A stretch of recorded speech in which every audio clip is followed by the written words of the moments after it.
The HX Collective explores the human experience through three main channels of life: work, relationships, and self. With raw, authentic conversations, the podcast investigates how challenges can become powerful teachers, leading to personal growth and deeper connections. Rooted in humanity-centered design, each episode reflects a commitment to doing good and doing well, featuring diverse voices and generational perspectives. Expect gripping stories of struggle and success, with thought-provoking discussions and concrete tools and tactics that encourage you to rethink your relationship with distress, helping you to establish your full human experience. This is the HX Collective channel. Hello, friends, and welcome to the next episode on the HX Collective podcast. And when I tell you we are in for such a treat, I have got two amazing women, and when I give you the context for how this conversation came about, I know you are not going to want to miss a minute of the wisdom and insight that these ladies are going to give us as we are united in our mission and our commitment to the things that the HX Collective is doing, which is to elevate human flourishing. And when I say united, you're going to see unity like no other time.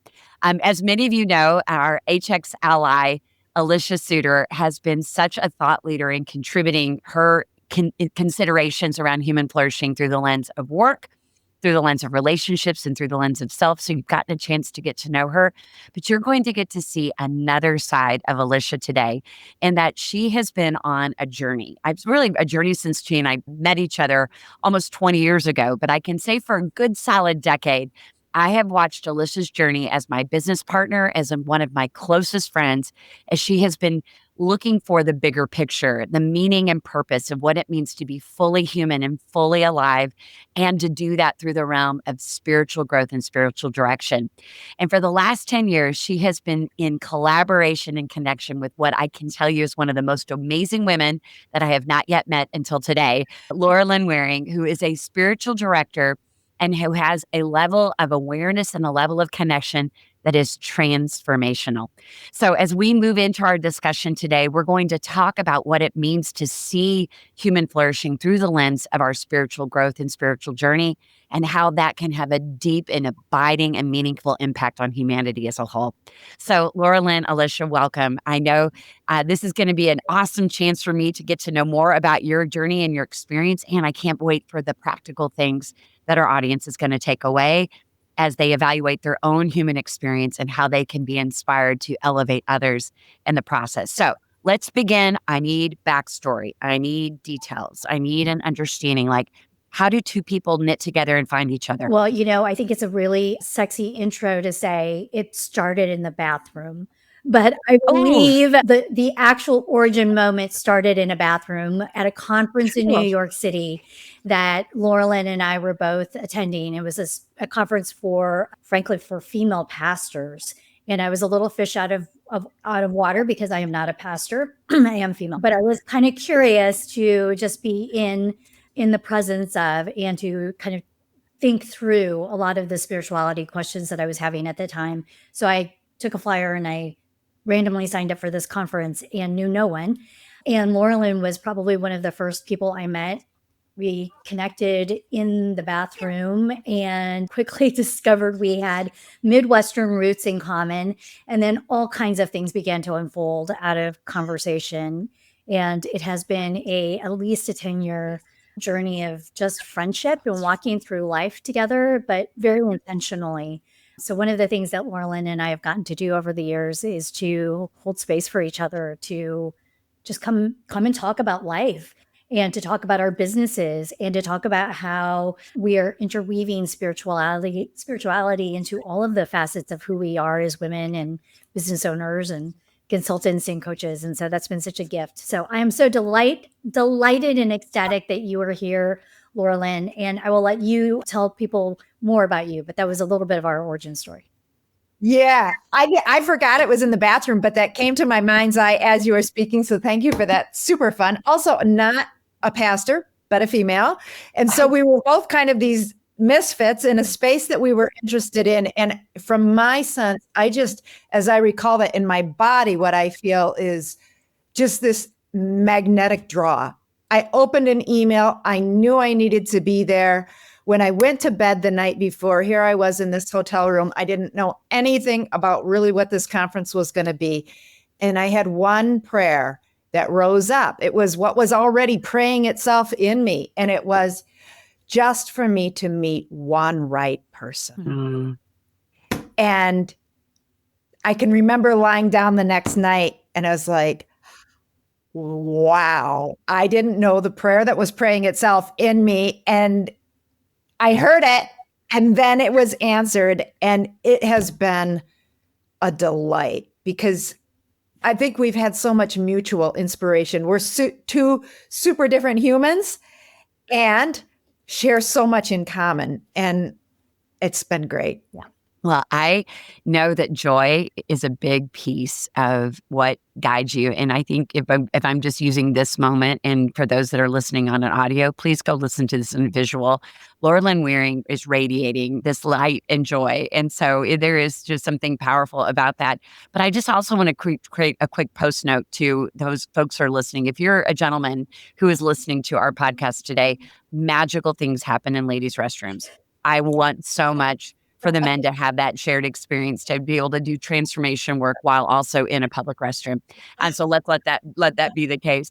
I think a second thing, and what I love about that shared start for both of you, is that there is a certain sense that if you will listen and be guided, even when the details aren't fully there, and that there is a certain sense of, if it's just one meaningful connection, how that can make all the sense in the world and give you all the anchoring and purpose you need. This is a powerful testimony in that in and of itself. So, Lorilyn, how does one, again, become a spiritual director? And more importantly, how did you start to think about what joy was going to play in the role of transformation? Well, it was actually a tracing of what had brought me the most joy. I was at a point, I had been a teacher for 14 years, and I knew that time was coming to a close. And I was seeking guidance about what's next. And one friend gave me a book that was about writing a resume and, the next thing, right? And there was this wisdom to trace what had brought you joy. And I realized that for me, always what had brought me the most joy, whether it was in friendships or in my teaching life, was talking and listening to people around their spiritual lives, how they experience that mystery. And sharing what is happening in that mystery in my life. So the actual launch into spiritual direction came not from a women's bathroom, but from the Mac counter at the local Bloomingdale's here. So, and what are your joys embedded in that as well? Mac was with my book club. I was with a whole group of women at the Mac counter, and one said, I was telling her something, and she's like, "You should become a spiritual director." It's like, oh. Well, and Lorilyn, I'm thinking for some of our listeners, can you what does that mean? Yeah. Okay. So here's how I describe that what I'm doing is I'm companioning mostly individuals, though I do work with groups, to help them listen with more modalities to how the divine is communicating to them. So it might be what we've traditionally called prayer, but prayer is so much more expansive than what we've been taught. So I'm helping them to listen through more modalities to what spirit or the divine or source, however we language that, is communicating in their lives, and then helping them to identify and move through the obstacles that would hold them back from a free and resourceful response, to be in participation with that divine, loving, guiding, parenting energy that has only the best for us. That's powerful. Alycia, you had shared with me that a lot of Lorilyn's influence on you is having just a reimagination. You were talking about a more expansive capacity to access the divine, but there's, I think, a more expansive capacity in how you even articulate joy. And one of the prompts that Alycia shared is that joy is not, not only in your work, but joy is in the work. It's not just a pleasant emotion, but it can really be something truly sacred, very alive, and even, dare we say, rebellious. It had me at rebellious. And I have to say, when you start to think about, Lorilyn, your sort of experience in defining joy and joy in the work, in connection and community, how would you distinguish, this sort of alive, sacred, and even rebellious joy? Joy is what springs from connection. So when we're connected to self, source, creation, others, it's the natural thing that springs. It's like a wellspring. And the way for me that joy is kind of rebellious is, I think that so much of my religious and spiritual upbringing was all about that growth is going to come through hard work. Growth is going to come through suffering. And certainly I've experienced those things to be true. But no one really talked about how growth and transformation come through joy. And for me, it's been kind of a rebellious and maybe selfish. I worried about it being selfish to go after joy, to choose joy, to seek it out, to trace it, right? All of that. So for me, that's how it's rebellious, but it's all about connection. Yeah. Lish, how about you? How, when you think about how your relationship with Lorilyn, and by the way, that makes so much sense now, because Alycia has been this sort of joy experience too, and that complement to, hard work and suffering being great teachers, and yet that delight that I see in you, Alycia. How is your definition or the expansion of what joy means and what it can mean at a real spiritual or divine level? How's that manifest for you? I think we should admit that this conversation actually began over drinks of good bourbon. So we're in bathrooms and bourbon, ladies. I mean, I need to be in this zone with you guys. You do. And I remember in that conversation that we were having, the notion that joy is something that we can access, and it's based on hope. Frankly, I think it is our ability to access joy, whether or not we consciously think about it. We are experiencing the fact that we feel hopeful in a moment, that there is something connecting us, holding us, calling us forward. And what I think is so rebellious about it is that we can do that even in the midst of great suffering, in the midst of great hardship, in the midst of, right? And you shared with me the story of Desmond Tutu, which I would love for you to share today. Wow, I think it's such a great example of how we can harness this power even in the midst of great challenge. So there's this great story of Desmond Tutu in his church in apartheid South Africa. And he's been week after week preaching against apartheid with his Black congregation, right? And on this particular Sunday, all these young armed soldiers file in to the sanctuary, and they are lining the walls. And as the time comes in the service for Desmond Tutu to come to the front and deliver his sermon, you can feel the tension in the room. And the congregation is all sitting there with their hearts beating, wondering, is he going to preach again against apartheid? Because if he does, what's going to unfold here? They're terrified, right? And they're also fearful, what if he doesn't? If he doesn't preach against this, it's done. And so they watch him, and he goes to the front, and he stands there, and he takes in everyone.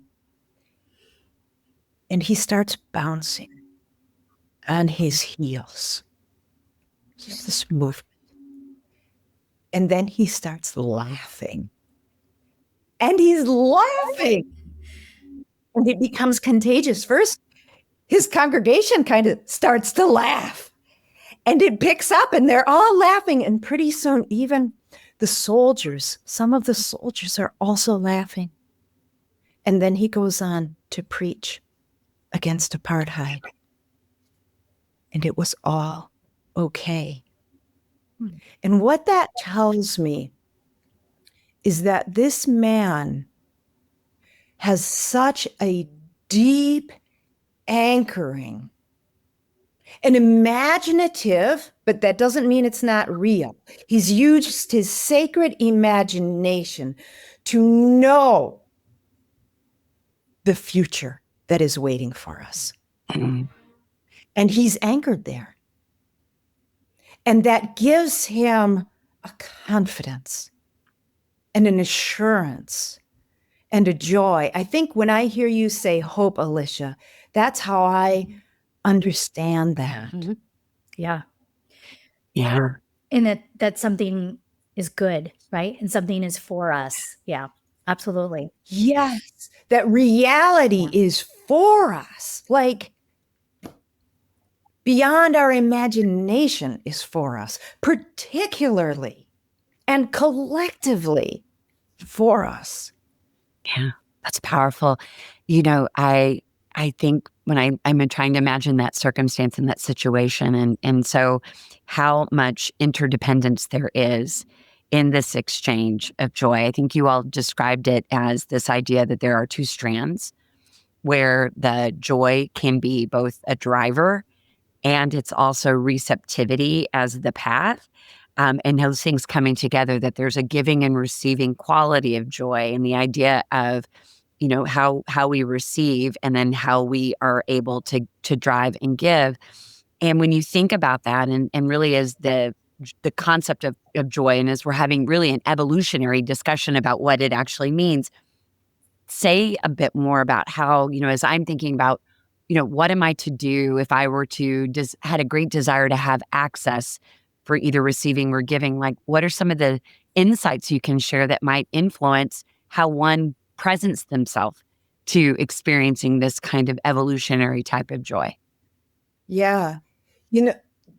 So it requires a new operating system in us, right? So that we be changed actually at a physiological level. So when I'm working with people, one of the things that I'm always emphasizing, and for myself, what I've really learned is how important it is to savor specifically that which brings us joy, to revisit those moments in the day. And they don't need to be anything like major. It might be stepping outside and hearing the chickadee sing, or a moment, a look flashed across your child's face and it just made you joyful, right?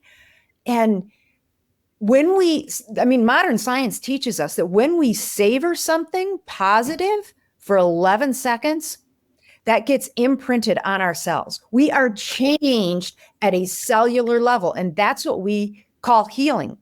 And when that happens, it's like we're programmed to seek that again. We want it, right? Our bodies want to create that experience again. And so it sets us up for more experiences to chase down or to go after that again. Yeah. Lorilyn, I know a little bit of your background, and I love that idea, 11 seconds. So, we need to repeat that. So this concept of savoring is to sort of marinate it for 11 seconds, and then it does have an imprint. It will leave a mark. You feel the sensation in your body, to actually locate where that sensation is in your body, and just not to think about that moment, but to sense it again. Yeah. Well, and I know that from a circumstantial perspective, it's not always rooted because the circumstances around us are so inherently joy-filled, or there's a sense of positive. I know that your personal story has been touched by moments that one would say are not inherently positive, that aren't pain-free. And how does one reconcile that? Because I can imagine that the desire to savor joy puts too much pressure on a circumstantial state of being, or a state of life, or a season of prosperity. And yet what I know about you from a distance is that hasn't always been the case, yet it's still doesn't negate your access to this. What can you tell us about your own journey and how this construct of savoring really bears out for you? You know, I think it's Brené Brown who talks about how we cannot have the awakeness of our heart. We can't block off different rooms, like be awake to joy and then tone down suffering. That to have an awakened heart is to experience all the things.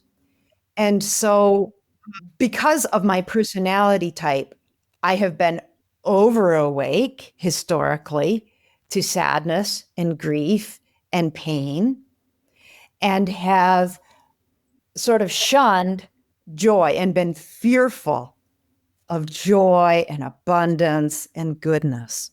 And so it's taken practice to let life's flow happen to me. Can you speak of some of those practices? Because I know one of the gifts that I have been given from you is to practice actually acknowledging what my body feels from the neck down, because I have traditionally been mostly in my head, right? If I can think about it, it's all good. And when we first started talking together, you really helped me build the practice of not just savoring things, but paying attention to where in my body I was sensing things. Yeah.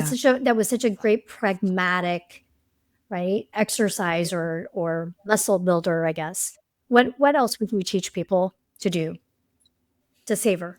So there's an ancient practice that it's called the exam, but basically it's a revisiting of your day at the end of every day. Some people do it weekly, some people do it daily. And there are all different ways to phrase these two very simple questions. One might be, as we're talking about joy, what was the moment today where you experienced the most joy? Another way I like to ask that question is, where in today's experience did I feel most in the flow of love? And then its opposite question, where in today's experience did I feel most cut off or unable to access or participate in the flow of love? And when I can identify those moments, and then, like Alycia says, also pay attention to where do those moments or memories live in my body,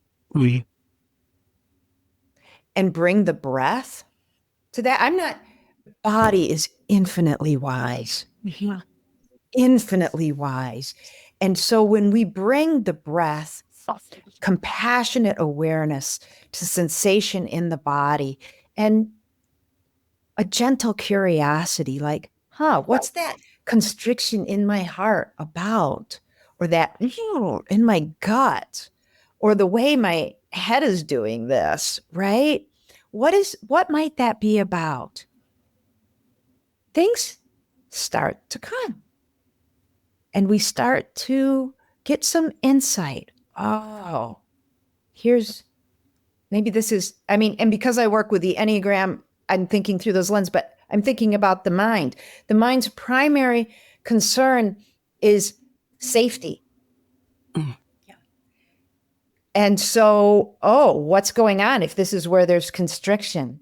The heart's primary concern is affirmation. So what's going on if I'm feeling tightness here? The gut's primary concern is control. So what's going on if I have upset in that space? That's great. I particularly love that practice, though, of the examine at the end of the day. Where did I feel most in the flow of love? Kind of like people may have heard of keeping a gratitude journal. Yeah.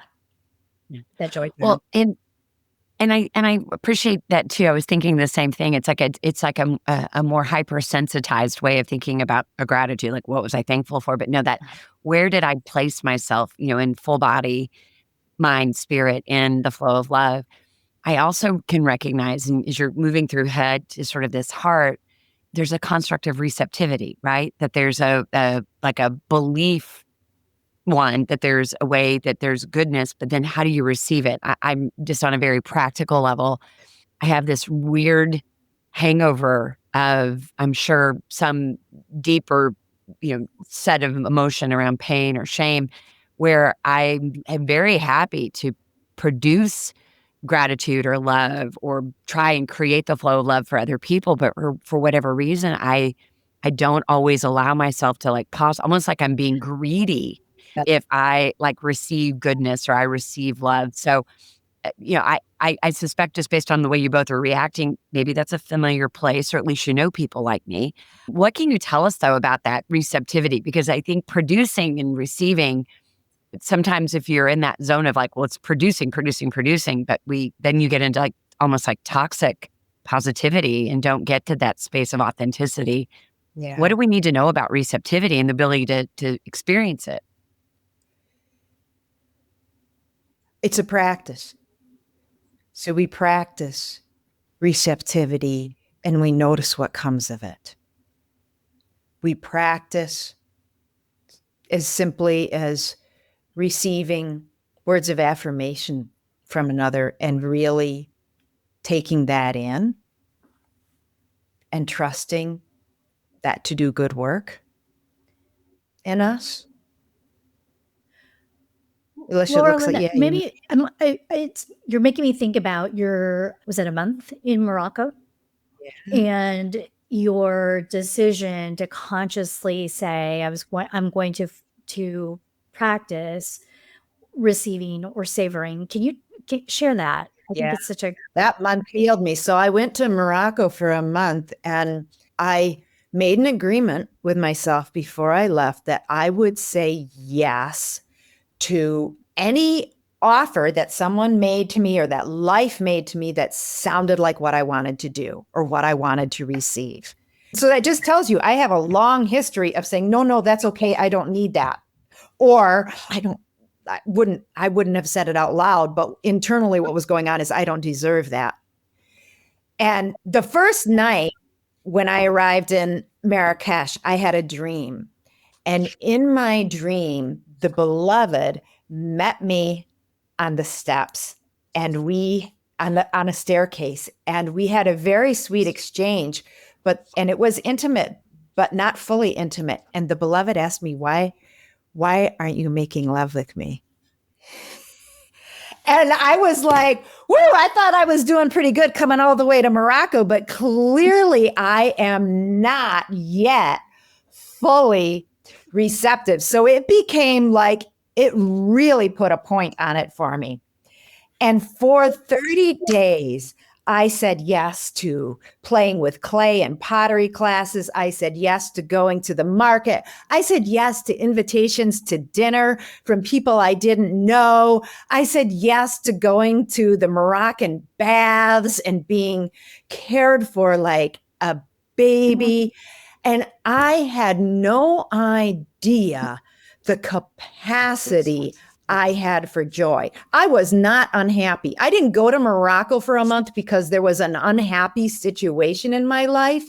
I went because I was in a place of joy and happiness.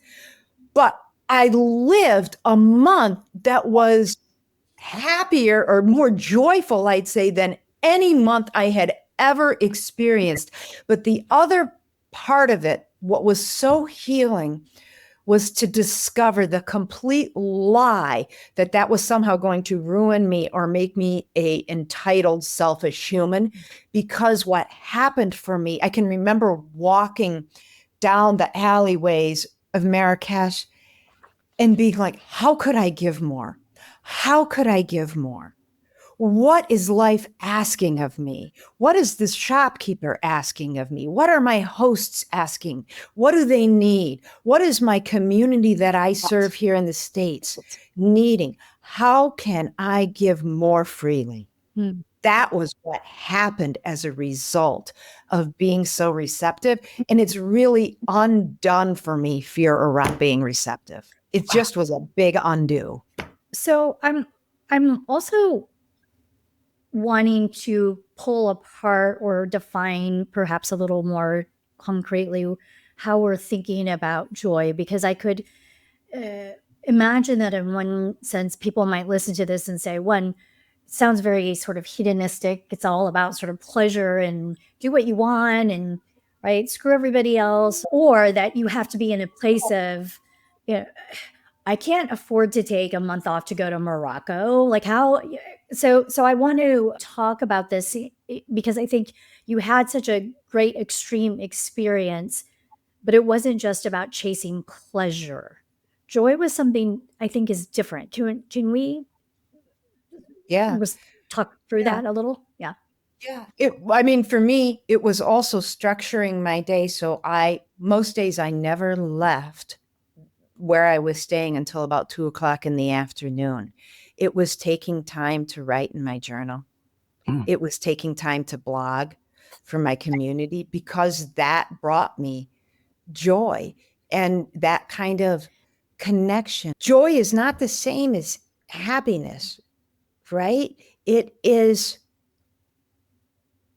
for me, the sensation, tuning into the reality that I and we all belong, that life belongs as it is. Well, and life as it is. So when I think about what you're describing, I am sure there are many people listening right now and they're saying, I want this so much. Like what you're describing and you're radiating, like there's an inherent attraction. And yet there's the counterbalance when people feel the tension that they are in a deep sense of pain or grief or loss or the weight or the burden of how broken our world is and just the outrage of humanity right now. And I think it would be I would love to learn from you and how do we hold that space? Because you're right, joy isn't happiness, but what does joy look like even in the practical place of that weight of grief and burden and sadness and overwhelm? Like how do we contemplate it? Because I know for me, it feels incongruous. Joy can Absolutely. certainly feel incongruous with the like real realities of crazy I do stuff that's I happening in the do world. think we are witnessing, political stance aside, we are witnessing some of the resistance, particularly in Portland, right? The tactical frivolity that's happening in the midst of people who are feeling a deep sense of pain, right? Frustration, anger, and the and this is where I think it is so sort of revolutionary, is to capture a place of connectivity and being open to being connected. And I think, Laurel, and I'm going to go out on a limb here, but I think a key element of joy is that it's about connection to something bigger than yourself, but it also is in service to connection with other people. Without that sort of key ingredient or essential element, joy flips very quickly into the space of pleasure and sort of hedonistic, right? Interest. And I think it is something that's so much richer and powerful.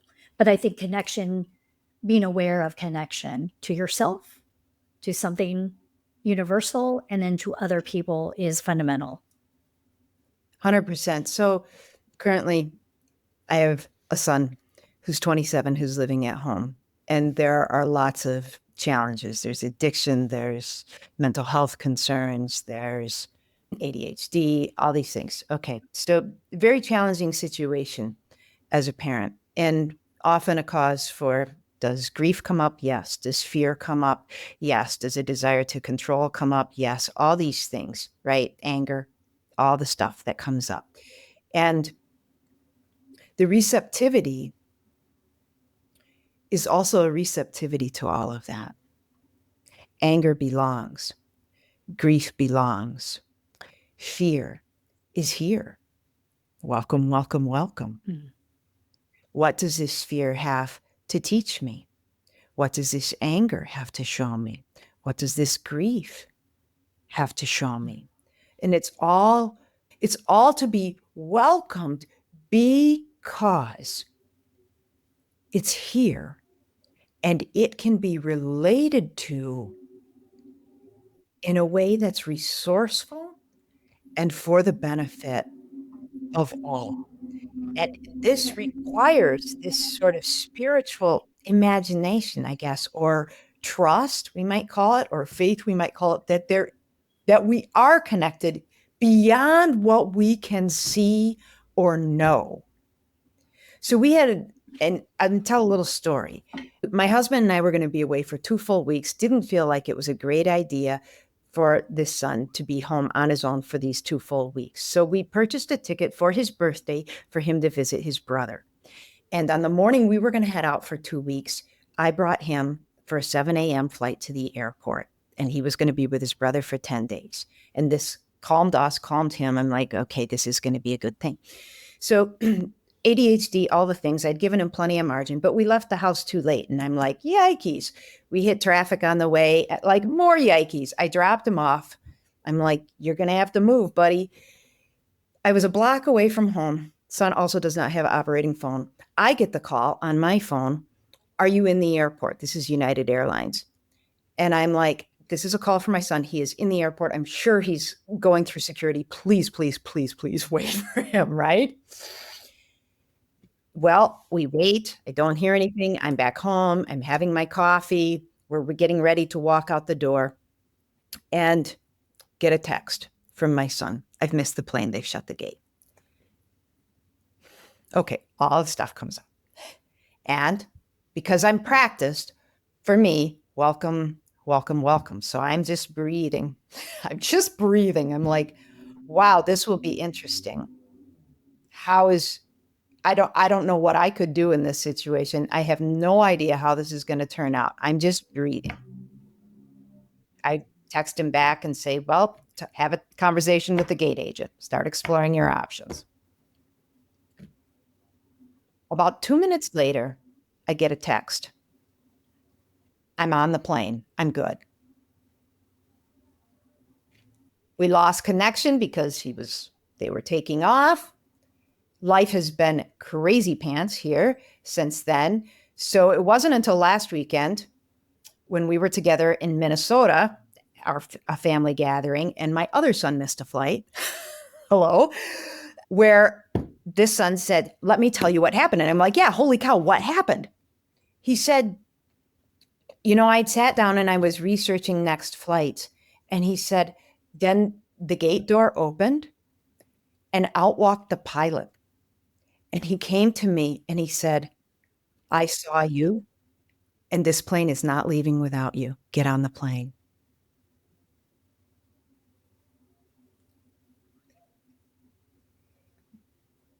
This, my friends, I really believe is reality. This is how reality works when we are receptive and we're in the flow. I don't know. I'm dying to ask that pilot, what is your morning practice? Yeah. What did you see that you knew to do that? What is your practice that caused you to throw your own reputation and the airline's protocol to the wind and be so human and loving in that moment? What is that? But what I know is that we are all that connected. And somehow that pilot knew that we are all that connected and acted from that place. And there's more and more. The more we experience things like this, the more we trust. We actually are all connected. Alycia, you've got a response to that as well. I just this is what I'm receiving. I hear that story and I experience these moments which feel like an overflowing abundance of grace, that sense of unmerited favor under circumstances under which it couldn't or shouldn't be possible.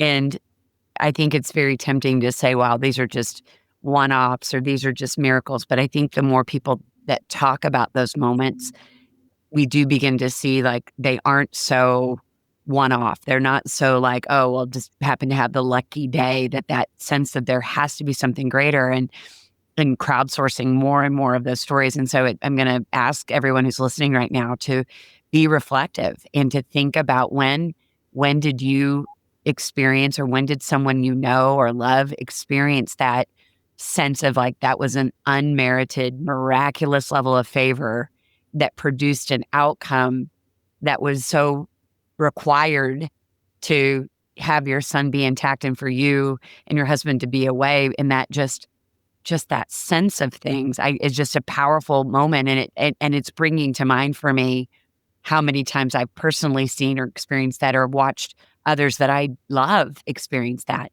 And Alycia, you were going to have maybe a different reaction, but that's immediately what came to mind. I'm like, you know what? She is right. Yeah. I got to start thinking about these little moments, these little these moments is just like, oh, well, chance, one off, happens. Cause I do think they happen all the They time. do. I do too. And what I was hearing actually, as you were telling that story, Lorilyn, is that it really is about connection, right? So what we are chasing is recognition and awareness of connection, and that joy is both perhaps a muscle to be built and a practice that we have to cultivate. So because it is the lens through which we can both experience, I guess, connection, but it's also in the practice of it that we will start to recognize those moments of how we are connected to one. I mean, I just love the idea that the pilot it brings to mind. recognized that he had a role to play by offering up the joy and the connection in the moment. Most of us would also walk by that because we don't see our opportunity to offer that up to people. And most of us would also probably many of us at the same time would also reject so much of what we are offered, because so it's learning to, right, receive. Yep. Yes. And I have to highlight one more thing, and then I want to hear what you have to say, Lorilyn, because I'm having like a light bulb moment here too. What was also really curious about the story is your response to it. See, when I put myself in your shoes and that would have happened, it would have been so easy to go into like hyper kinetic, got to find the next flight, I guess I need to delay our trip, I can't believe this always happens. Despite my best efforts to create margin and to do these things, things just don't always work out the way they're supposed to, even though I did all the right things. And when am I going to finally catch a break? I have to dig deep on a daily basis. Can't I experience just 1 minute? Victim. And then what you just said is, no, you started with breathing and welcome. I can promise you breathing and welcome would not have been my response. So that was something you've practiced that you didn't, right? So we just that because that well, first of all, just the grace abundance in that moment, and what whoever that pilot was and what he saw, that's a story for like, I want to have another podcast conversation about that. But what I really want to capture right now is like your response, like your reaction to that circumstance in a way that we can all practice. So we might be able to access the same thing, and then let the divine intervene, make the room for the plane coming back and opening the door and grabbing your son. I mean, let that be one of the potential options. It may not be the option, but letting it be one of the options in that receptivity, I think, is so powerful. Tell us more. Boy, it was in a really difficult time in my life where I sat in church, and in the space of a week, from an author I love, Jean Vanier, who's not without his own shadow, but he said, above all, you must love reality. And I thought, how the hell am I supposed to love this reality? I do not like my reality at all. But I really trusted him as a teacher. And so I made an agreement. I can still remember I was walking in the woods and I thought, okay, I'm going to throw all my weight on that injunction. to love reality. And I'm going to try it out until it doesn't work. And since that time, it's probably been 20 years. My kids were little. That has been my practice, to try to love reality. And when I say reality, like, there's so many layers to reality, right? And I know that also, it sounded offensive to me when I heard it, so it can sound offensive. But I am thinking reality with a capital R that includes, in fact, reality is my favorite name for God, but it includes that which we cannot see. And so for me in that moment, to love reality is a loving acceptance of limitation, human limitation. I can't make things happen in my son's life that I wish would happen. He can't even make things happen in his life that he wish would happen. And why would I love that? Why would I love this limitation? I can tell you why. Because it introduces me to a pilot who says, we're not leaving without you. That's why I can love limitation. That's joy. That's joy. That's Okay. joy. Okay. This is like, I'm with my girlfriends and podcast listeners. I hope you got something out of this today, because, and if you didn't, that's okay, because this was purposed and divine and appointed for this moment right now. So I'm going to wrap us for something. And I'm going to quote you, Lorilyn, because I think this is a great way for us to practice this construct of receptivity, to experience joy, to have a more expansive understanding that joy is in the spirit of that mutual giving and receiving. It's a capacity and its ability to be in a magnetizing and in a seeking space to see joy and to cause ourselves discipline to savor those 11 seconds, to allow it to seep into our hearts in a way that allows us then to imprint our ego, our capacities. I'm going to take these pearls and I'm going to quote you to say, joy is potent. A drop of it can save you. A long sip of it can galvanize you. It is our most native weapon against tyranny. That's how we're going to end this one. And we're going to invite you back for part 2 and part 3 and part 4. Lish, I see it. I get it. And I'm grateful. Thank you so much for giving us this moment to hold some space, to elevate the human experience. Bless you both. And I can't wait for our next conversation. Thank you so much. What a privilege. Love you Thank you. both. Thanks for being here. If today's conversation sparked something in you, we hope you'll carry it forward with curiosity, compassion, and courage. Subscribe to the show, leave a review, and share this episode with someone who needs it. Until next time, keep exploring what it means to be fully human.